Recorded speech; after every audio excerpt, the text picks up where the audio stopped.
Well, hello there, Rebecca. Please tell us all about yourself. Hi, Shân. Yeah, thank you. So I'm Rebecca Cockerill. I'm an employment lawyer here at Mills Reeve and based in our Norwich office. But alongside my day job of giving employment law advice, I also lead our Norwich office tech sector strategy. So Mills Reeve act for various tech clients from small founders up to global corporations. But we have a specific focus on the tech sector, but think global, but act local. So look, each of our offices have their own kind of approach, and we recognise all the markets are different. So I head up the Norwich office tech sector strategy. Fantastic. There's so much more I'd like to ask you about that, Rebecca, but we don't have time today. But one of the things that I'm really keen to talk about today is your Inspiring Women in Tech programme there. Yes, so Mills Reeve have had the Inspiring Women in Tech initiative for a while, but the goal is looking to inspire women in and into the tech sector because we recognise they're underrepresented. So it's aimed at anyone who can help with that. All are welcome. And we run it in various locations, but as I say, we've had it for a while, and post-COVID, we tried to reinvigorate it once we could do in-person events and started to think actually where would be best placed to kind of launch it. And we identified that Norwich was a good location to have in-person networking events. So an opportunity for everyone to get involved and help to inspire women into the sector. And so we looked to launch here. We do have a Cambridge office, but felt actually that there was a better space for it in Norwich. So we went for the in-person events here, and I have to say we've had a great reception. The local tech community has been really supportive, and we've tried really hard to make it a kind of an inclusive space to ensure everyone is comfortable and can work together to the goal of getting more women into the tech sector. That's super. So when you say that local tech community, can you just talk a little bit, Rebecca, about what that tech community looks and feels like? Yeah, so it spans all sorts of areas of tech and there's games and all of that, and there are various events going on across the region, and they're very sociable, and they all get involved. But we've also got graduates from UEA and Norwich University of Arts who both have tech courses as well, who obviously feed into that community. So you've got the more experienced people who've founded and are running tech businesses, but also the graduates coming through are just really enthusiastic, looking to get involved in the tech sector. And we've obviously got the more established Norwich Research Park, which isn't tech specific, but has a lot of expertise there and technical expertise there, which get involved as well. So when you were, as you say, when you were making that choice, because you did have a choice, because you've got a big office in Cambridge as well, haven't you?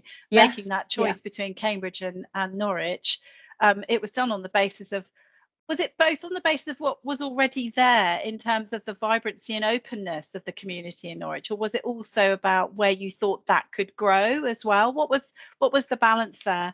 Yeah, and I think it was there was two. You're right. It's kind of different factors feeding in, but partly the as you say, the Norwich has a tech community there, but there is scope there for it to grow, and we are seeing it is growing and it's expanding year on year.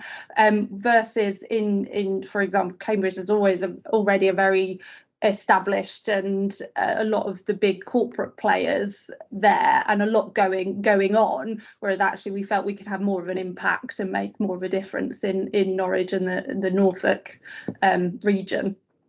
Brilliant, thank you so much. So I guess that does lead us on to our final question in a really neat way, actually, isn't it? Because one of the questions that we're asking is, or the project is asking, is what's special and distinctive about Norwich and Norfolk that would make developing a new cluster, this happens to be fintech, both desirable and feasible. What do you think? What's Norfolk and Norwich got going for it already, Rebecca? Yeah, and also, where do you think the gaps are that can be developed? Yeah, and I think I'm obviously biased living and working in Norwich, but I think the tech community is really supportive, and I have really been impressed by that. I think there is scope for it to grow, and there is the raw material there almost, but it can be developed. And like I say, you've got a talent pool there of graduates from UEA and Norwich University of Arts who might not have already specialised in different areas of tech and looking. So as you say, fintech could be an opportunity for them. And I think really there's an opportunity to stand out from the crowd in Norwich. As I say, you don't risk being drowned out by the standard corporate players, as may be the case in Cambridge. There's really an opportunity for businesses to make their mark and make their stamp. And on a practical level, it is a cheaper cost base than somewhere like Cambridge and other city locations, which I think as a practical point is quite significant. I think there is we're under no illusions that there's work there to progress and grow the tech community, but there's a lot of enthusiasm there. And as I say, there are some big tech companies around Norwich and Norfolk, and there is experience there, and I think there's a lot to attract more to the local community, definitely. Yeah, and I guess that growing from within as well, Rebecca, in your mind, that balance between growing from within, from the local and regional communities, but also attracting in. What do you think the ideal, or if there is an ideal balance? I mean, what are your thoughts on that?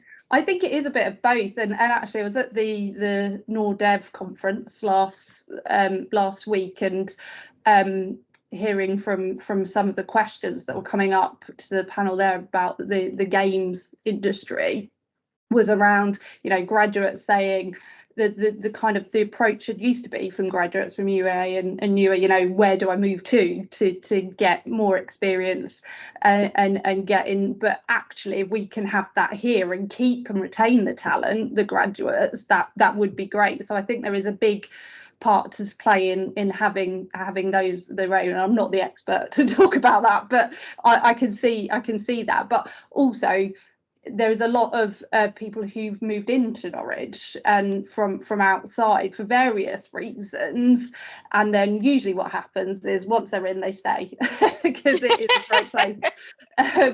But I think you probably need a bit of both, to be honest, and I think there is a balance to be struck there. You need the experience and the expertise for the people coming up to learn from and develop.